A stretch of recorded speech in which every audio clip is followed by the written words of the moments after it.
The U.S. government has shut down.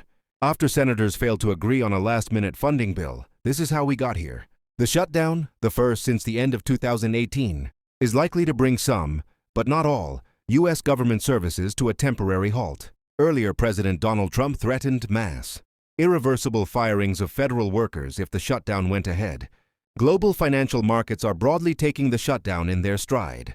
Seeing it as a temporary blip, our business reporter writes, essential workers will continue work as normal, some without pay, but other government employees are now on unpaid leave. Republican Senator John Thune says the party won't be taken hostage, while the Senate's top Democrat Chuck Schumer says Republicans tell lies. Are you a U.S. federal worker? Get in touch. The Smithsonian Institution has said it has enough funds to remain open for a week. Federal services will be affected in different ways by the shutdown. So if you're planning to visit the U.S. soon, you should plan ahead, as it's very possible you'll encounter some disruptions. Your flight plans may be affected. Air traffic control and transportation, safety administration, TSA. Workers are considered essential, so will continue to work. However, as with other essential workers, they won't be paid until the shutdown resolves.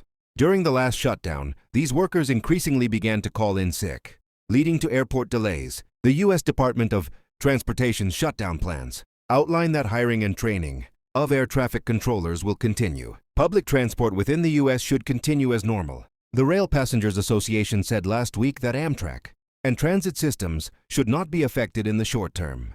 Most other forms of public transit in the U.S., like city buses, subways, light rails, trams, and ferries, are not federally funded and so will run as normal.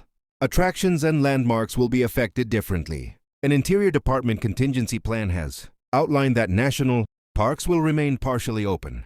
In Washington, D.C. and New York, the Smithsonian Institution, which owns many museums as well as the National Zoo, has said it has enough funds to remain open for a week. According to the American Alliance of Museums, the Smithsonian's museums lost an estimated 1 million visitors during the last government shutdown in late 2018. Ahead of the government shutdown, President Trump suggested that vast numbers of people could be laid off, something that he said would be irreversible. Threats like that, says Eric Ham, a political analyst and former congressional staffer, could initially be viewed as a tool to try to get the Democrats to back down from their ongoing demands. But now the government has shut down. More layoffs are certainly something that could be on the table, he tells BBC News Channel.